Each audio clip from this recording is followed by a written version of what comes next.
हमारी संस्कृति, हमारे संस्कार सदा रहे हमारे साथ। भारत के महान ग्रंथों और काव्यों का संपूर्ण संकलन। सब्सक्राइब करें तिलक।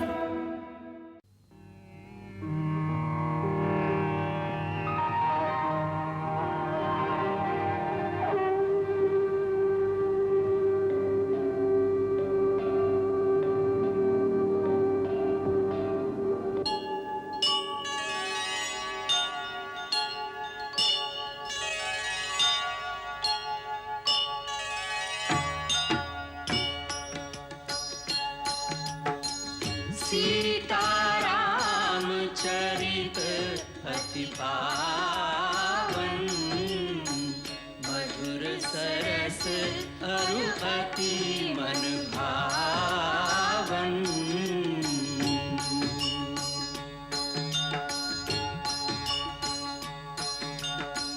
पुनि पुनि कितने हो सुने सुनाए, की प्यास बुझत न बुझाए।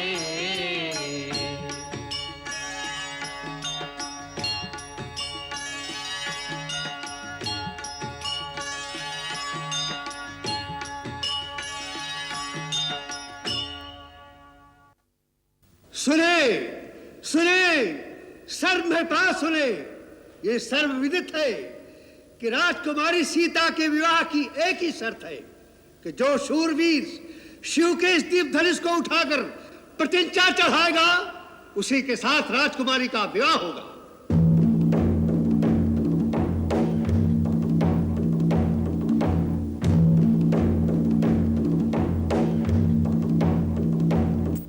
अब यह स्वयंवर का कार्य आरंभ किया जाता है। अपनी अपनी वीरता और पराक्रम दिखाने के लिए हम सबको आमंत्रित करते हैं।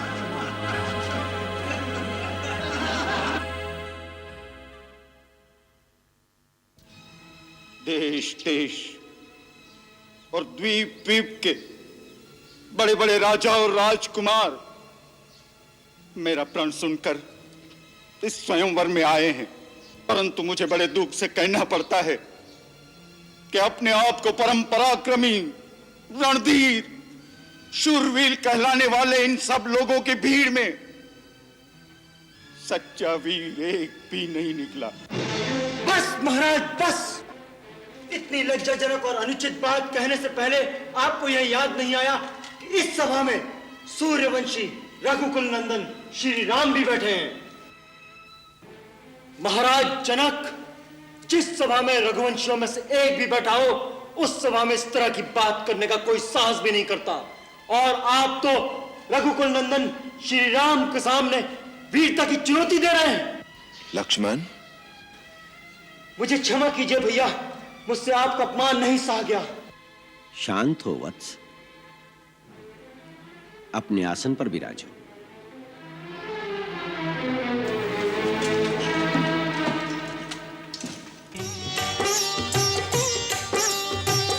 उठहु राम भंजहु भव चापा, मैटहु तात जनक परितापा। सुनि गुरु वचन चरण सिर नावा, हर्ष विषाद न कछुर आवा। सहज ही चले सकल जग स्वामी मन मंजुवर कुंजर गामी।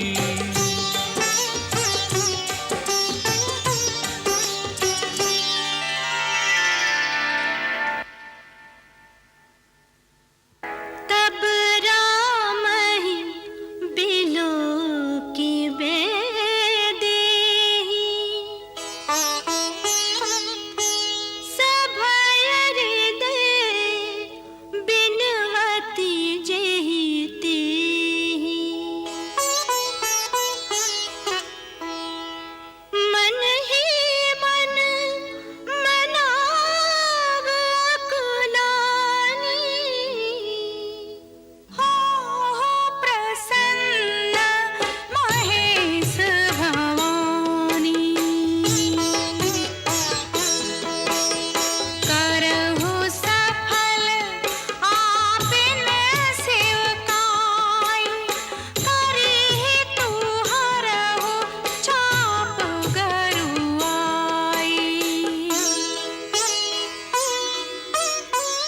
गणनायक वरदायक देवा गणनायक वरदायक देवा आज लगे कीन्हऊ तू सेवा।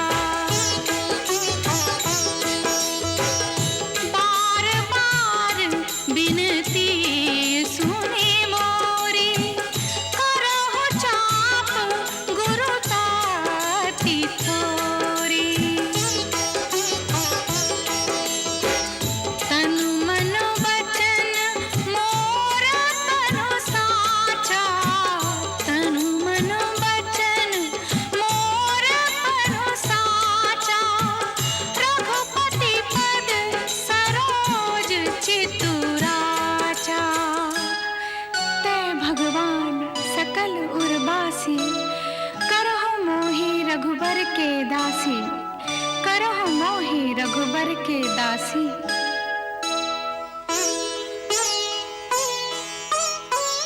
जेहि की जेहि पद सत्य सनेहु सोतहि मिलई न कछु संदेहु सोतहि मिलई न कछु संदेहु।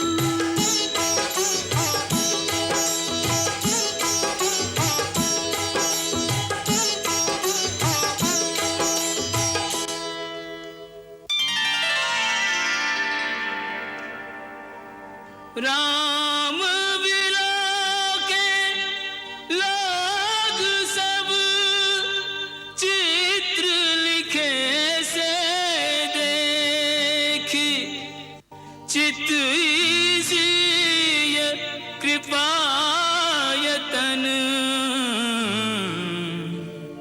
जानी विकल विसेखी।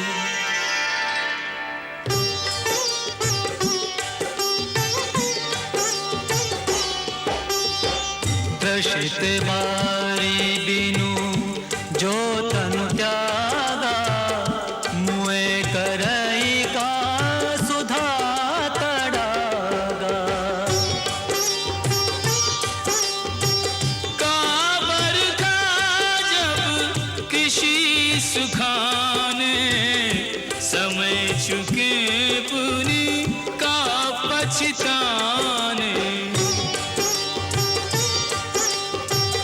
हस जिए जानी जाने की देखी प्रभु पुल के लखी प्रीति बिसेखी। गुरु ही प्रणाम मन ही मन कीन्हा अति लाघव उठाए धनु लीन्हा।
बेटी, वरमाला पहना दो।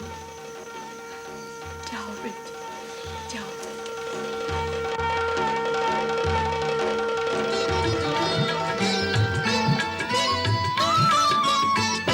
श्री रघुवर कोमल कमल नयन को पहनाओ जयमाला, पहनाओ जयमाला।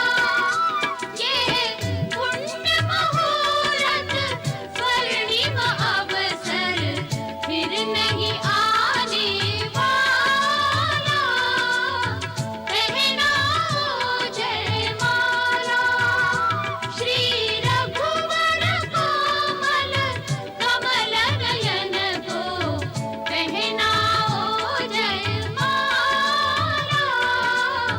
पहनाओ जयमाला।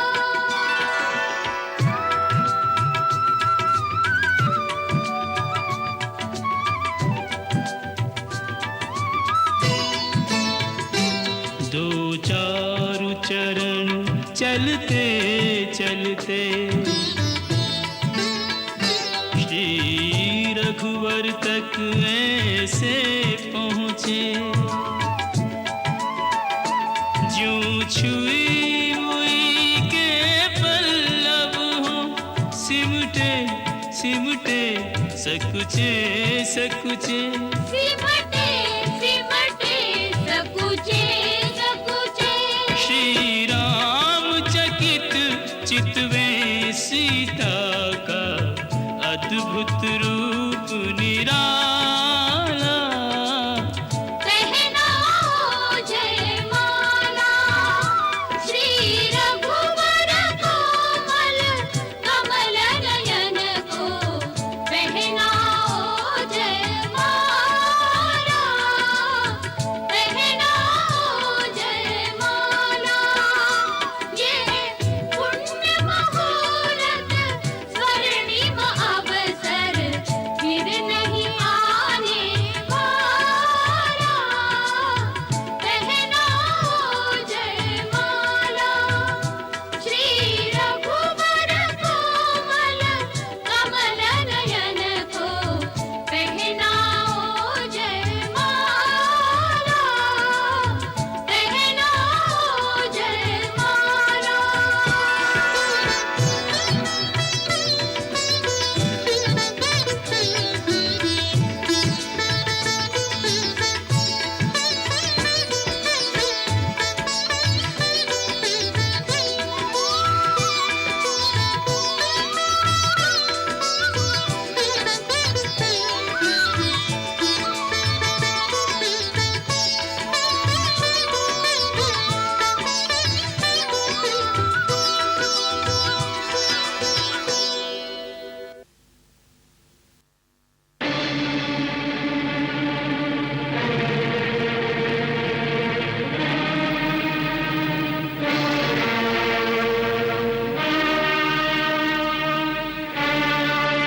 परशुराम, देखो, भगवान परशुराम आ गए।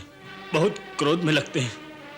क्या वो फिर क्षत्रियों का वध करेंगे? नहीं नहीं, उन्होंने इंद्र को वचन दिया है कि वो अब कभी भी क्षत्रियों पर शस्त्र नहीं उठाएंगे। चलो उनको नमस्कार करें, नहीं तो वो नाराज हो जाएंगे। चल। मैं उग्रसेन का बेटा चित्रसेन भगवान परशुराम को प्रणाम करता हूं। मैं राजा बुद्धसेन आपको प्रणाम करता हूं। मैं राजा देवदत्त का पुत्र सोमदत्त आपके चरणों में प्रणाम करता हूँ।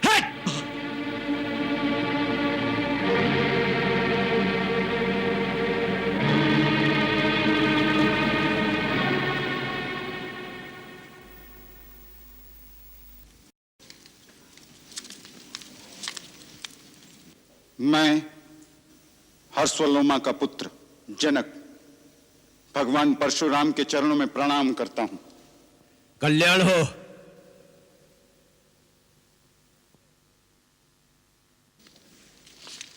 ये है मेरी पुत्री सीता, आपका आशीर्वाद चाहती है। सौभाग्यवती भव।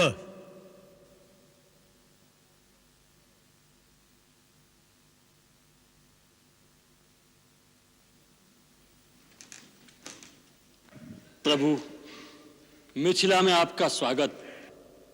कल्याणास्तु। अभिनंदन है हे जामदग्ने। नमस्तुभ्यं ब्रह्म ऋषि। वत्स, आगे आओ, भगवान परशुराम की चरण वंदना करो।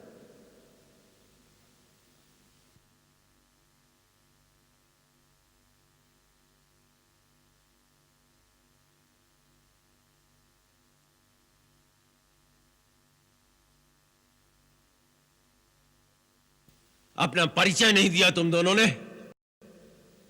आप तो स्वयं भगवान कहलाते हैं और भगवान को अपने हर भक्त की पहचान होती है। यही सोचकर कि आप अपने इस दास को तो जानते ही होंगे, परिचय देना आवश्यक नहीं समझा। ये अयोध्या नरेश दशरथ के सुपुत्र राम और लक्ष्मण हैं। आप बड़े शुभ अवसर पर पधारे हैं भगवान। आइए, आसन ग्रहण कीजिए। इन मीठे स्वागत वचनों से तुम हमें बहला नहीं सकते मूढ़ जनक। हम महेंद्र पर्वत पर तपस्या कर रहे थे कि शिव धनुष के टूटने की घोर ध्वनि का स्वर सुनाई दिया। हम ये जानने आए हैं कि हमारे आराध्य भगवान शिव के धनुष को तोड़ने का दुस्साहस किसने किया है। बोलता क्यों नहीं मूर्ख? बता बता, किसकी मृत्यु हमें यहां लेकर आई है? जल्दी बता, नहीं तो जहां तक तेरा राज्य है वहां तक की पृथ्वी को हम उलट पलट करके रख देंगे। तेरा सारा राज्य नष्ट कर देंगे, भ्रष्ट कर देंगे। प्रभु, शिव के धनुष को तोड़ दे, ऐसा साहस तो कोई आपका दास ही कर सकता है। उसके लिए क्या आज्ञा है, आप मुझसे कहिए। सेवक वो होता है जो सेवा करे। जो शत्रुता करे उसे शत्रु समझकर उसे दंड ही देना चाहिए। जिसने ये शिव धनुष तोड़ा है वो सहस्र बाहु की तरह मेरा शत्रु है। सावधान जनक, विश्वामित्र, यहां एकत्रित राजागण और इस सारी सभा को मैं सावधान करता हूं कि जहां भी वो अपराधी छिपा हो उसे बाहर निकालकर खड़ा कर दिया जाए, अन्यथा हम उस शिवद्रोही को मृत्यु दंड देंगे। ये समझ लो कि तुम में से एक के भी प्राण नहीं बचेंगे। एक धनुष टूट गया तो उसमें इतना क्रोध करने की क्या बात है? हमने तो बचपन में कई धनुइयां तोड़ डाली, उस समय तो किसी ने क्रोध नहीं किया था। राजा के छोकरे, तनिक होश में बात कर। विश्व भर में सम्मानित महाशिव धनुष को बच्चों की धनुरियों के बराबर समझता है।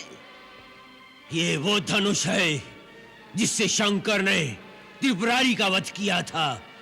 ब्राह्मण देवता, आपको धनुष और धनुष में फर्क दिखता होगा। हम तो क्षत्रिय हैं। धनुष बाण से खेलना हमारा नित्य कर्म है। हमारे लिए तो सब धनुष एक समान है। ढिठाई की भी हद होती है। लगता है तुझे अपने जीवन से मोह नहीं रहा। मुझे मोह है कि नहीं, परंतु आपको इस पुराने जीर्ण धनुष से बहुत मोह दिखाई देता है, जिसके टूट जाने पर आप बच्चों की तरह बिलबिला रहे हैं। रघुवर ने इसे हाथ लगाया और ये टूट गया, इसमें उनका कोई दोष नहीं है। अब क्रोध त्याग दीजिए मुनिवर, बहुत धमका लिया आपने। लगता है कि तू अपनी माता को निपूती बनाना चाहता है। मैंने तो तुझे बालक समझकर अब तक जीवित छोड़ रखा था। और मैं आपको एक ब्राह्मण समझकर आपके ऊपर हाथ नहीं उठाना चाहता। हमारे कुल में ब्राह्मणों का वध नहीं किया जाता, उनकी रक्षा की जाती है। शठ अशिष्ट निरंकुश बालक, कदाचित तूने मुझे केवल एक वेद पाठी ब्राह्मण समझ रखा है। तू नहीं जानता कि मैं क्षत्रिय कुल नाशक, बाल ब्रह्मचारी, अति क्रोधी वह परशुराम हूं जिसने कई बार इस पृथ्वी को क्षत्रियों से विहीन कर दिया। क्षत्रिय राजाओं का सकल नाश करके यह पृथ्वी बार बार ब्राह्मणों को दान कर दी है। इस फरसे से मैंने सहस्र बाहु की भुजाओं को काटा है।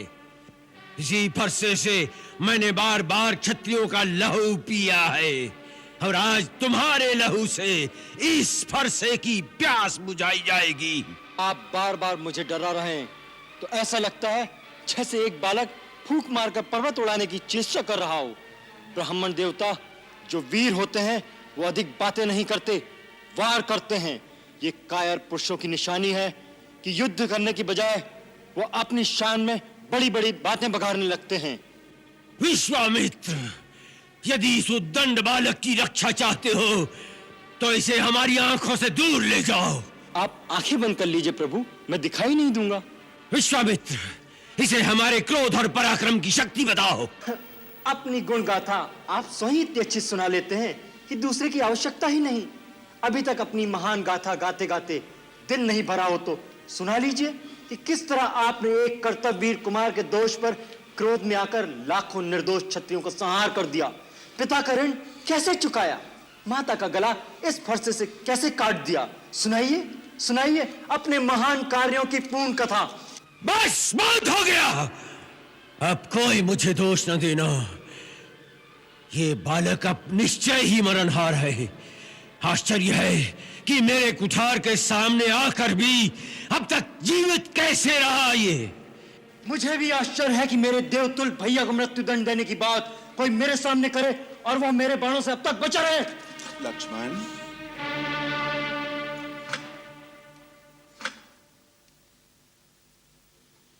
महामुनि, बच्चों के दोष पर बड़े क्रोध नहीं करते। शांत हो जाइए भगवान। तुम चुप रहो कौशिक नंदन। आपको क्रोध शोभा नहीं देता भगवान।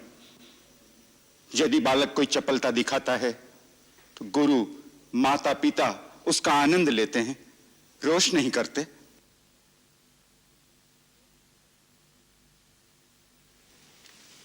भगवान, आप तो सहज सुजान हैं।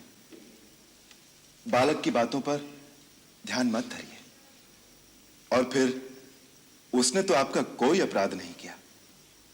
आपका अपराधी मैं हूं। मेरे ही हाथ से यह धनुष भंग हुआ है। यदि दंड देना है तो मुझे दीजिए। मुझे अपना दास समझकर चाहे मुझ पर कृपा कीजिए या क्रोध कीजिए या फिर मेरे प्राण ले लीजिए। जिस प्रकार भी आपका यह क्रोध शांत हो सके, मैं वो उपाय करने को तैयार हूं। तुम भी कुछ कम धूर्त नहीं हो। भगवान शंकर का धनुष तोड़कर अब मुझे ही ज्ञान सिखा रहे हो। उधर तेरा छोटा भाई तेरी सम्मति से मुझे भड़काकर, मुझे क्रोध दिलाकर मेरा बल क्षीण कर रहा है, और इधर तू हमसे हाथ जोड़कर बड़ी अनुनय विनय कर रहा है। परंतु ये छल कपट और नहीं चल सकता। तुम समझते हो कि अपने आप को राम कहने से तुम परशुराम का भी सामना कर सकते हो, तो उठाओ शस्त्र और मेरे साथ युद्ध करो। मैं तुम्हें निहत्था नहीं मारूंगा, वीरोचित मृत्यु का अवसर दूंगा। और युद्ध नहीं करोगे तो भाई समेत तुम्हें अभी मार डालूंगा। प्रभु, यदि रण में हमें कोई ललकारे तो क्षत्रिय धर्म के अनुसार हम उससे अवश्य लड़ेंगे, चाहे वह स्वयं काल ही क्यों ना हो। परंतु हम रघुवंशियों का यह भी धर्म है कि हम गौ, ब्राह्मण और स्त्री पर हाथ नहीं उठाते। ब्राह्मण हमारे लिए सदा पूजनीय है और उनकी सेवा करना हमारा परम धर्म है। सो प्रभु और सेवक के बीच युद्ध कैसे हो सकता है? आपकी और हमारी बराबरी कैसे हो सकती है? भगवान, मेरा तो छोटा सा नाम है राम, परंतु आपका परशु समेत परशुराम। आपने अपने राम को अभी तक नहीं पहचाना, परंतु मैं तो आपकी प्रभुता को जानता हूं। आपसे हारने में भी मेरी जीत है। विप्रवंश की असप्रभुताई अभय हो ही जो तुम्हें डराई।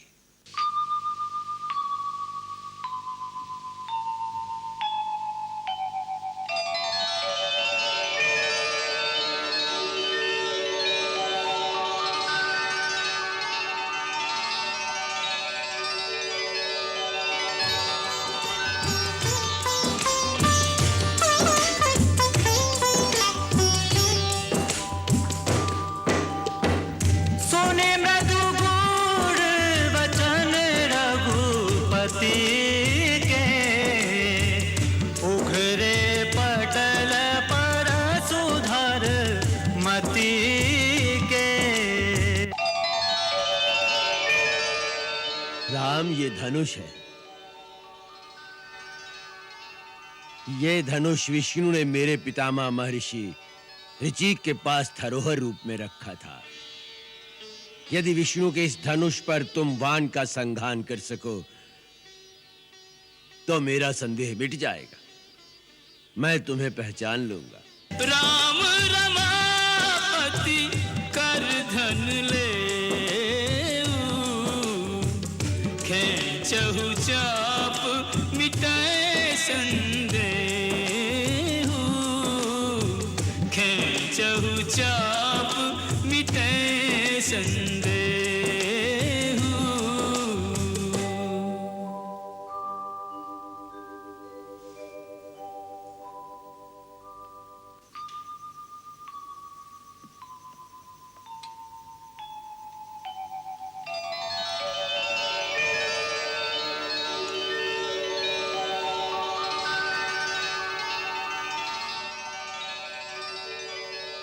रघुनंदन, आप जानते हैं कि ये दिव्य वैष्णव बाण कभी खाली नहीं जाता, परंतु एक तो आप ब्राह्मण हैं और दूसरे गुरु विश्वामित्र की बहन के पौत्र हैं, इसलिए मैं यह अमोघ बाण आप पर नहीं छोड़ सकता। अब आप बताइए कि मैं किसे नष्ट करूं? आपके पास मन की गति से सर्वत्र आने जाने की जो शक्ति है उसे, या आपने अपने तपोबल से जो पुण्य लोक अर्जित किए हैं उनका नाश करो। हे रघुनंदन, मेरी आवागमन की शक्ति का नाश न कीजिए, क्योंकि मैंने जब अपने गुरु कश्यप जी को ये सारी पृथ्वी दान की थी तो उन्होंने मुझे कहा था कि अब तुम मेरे राज्य में नहीं रह सकते। तब से मैं कभी भी पृथ्वी पर रात्रि में विश्राम नहीं करता। मुझे रात को महेंद्र पर्वत पर जाने के लिए उस शक्ति की परम आवश्यकता है, परंतु आप इस अमोघ बाण से हमारे पुण्य लोकों का नाश कर दीजिए, जिसके साथ नाश हो जाएगी हमारी कीर्ति, हमारा अहंकार और अहंकार जनित हमारा क्रोध। राम, इसे पूर्व दिशा में छोड़ दो।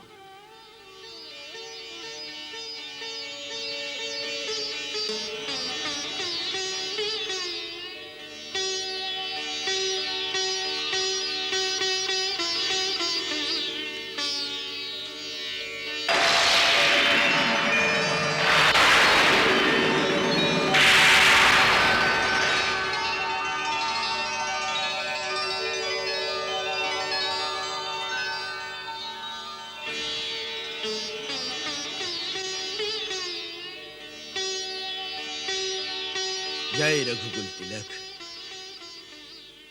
तुम्हारी जय हो।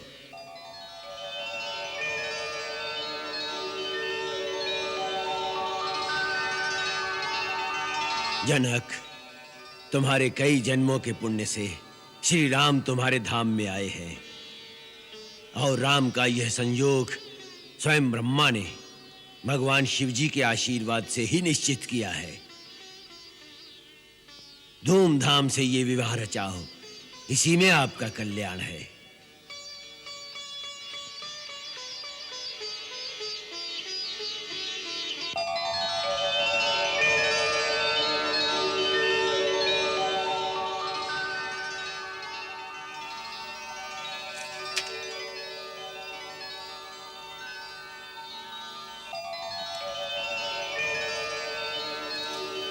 राम, तुम्हें पाकर हम धन्य हो गए। मुझे अपना पुत्र समझकर मुझ पर अपना स्नेह बनाए रखिएगा, मेरी भूल चूक को क्षमा करते रहिएगा। तुम्हारा सदा कल्याण हो बेटा। ब्रह्मर्षि, तुम्हारे प्रसाद से श्री राम ने धनुष भंग करके मेरा प्रण पूरा करके मुझे कृतार्थ कर दिया। अब आप जो उचित समझे सो आज्ञा दीजिए। मिथिला नरेश, यह विवाह तो धनुष के अधीन था, सो उसके टूटते ही विवाह तो हो गया। तथापि तुम अपने कुल की रीति के अनुसार अपने कुल के बड़े बूढ़ों और गुरुजनों से पूछकर ही सारा काम करो, और अयोध्या में दूत भेजकर महाराज दशरथ को कहो कि वो बारात सजाकर जनकपुरी पहुंचे। जो आज्ञा।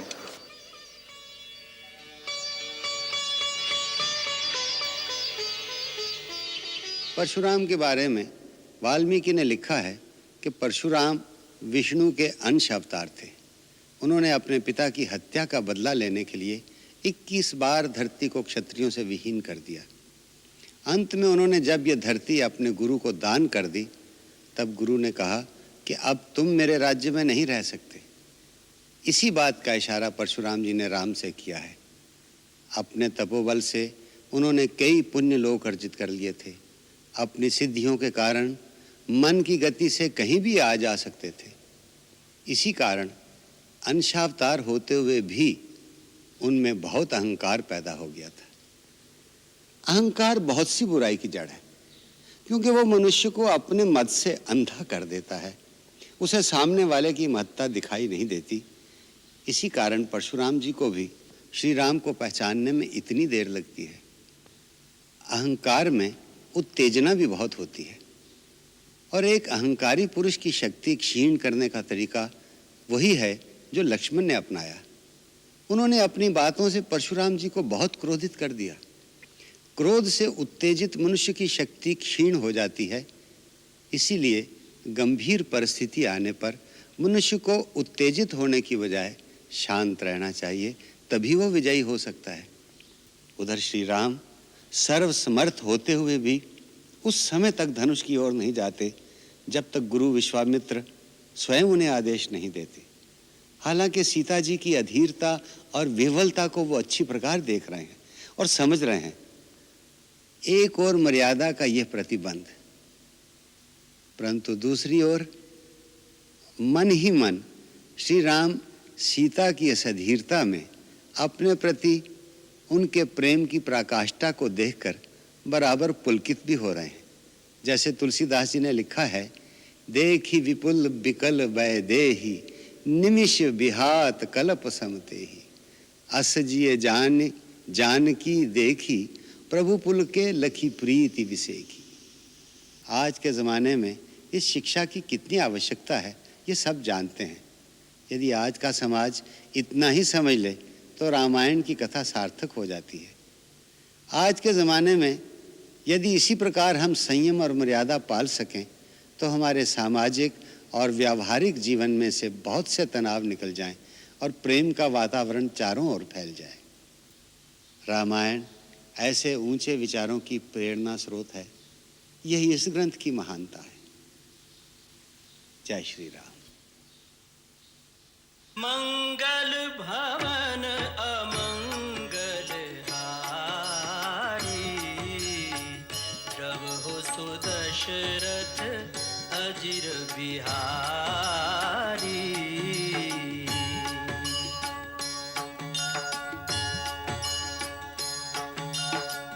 सीताराम चरित अति पावन मधुर सरस अरु अति मन भावन।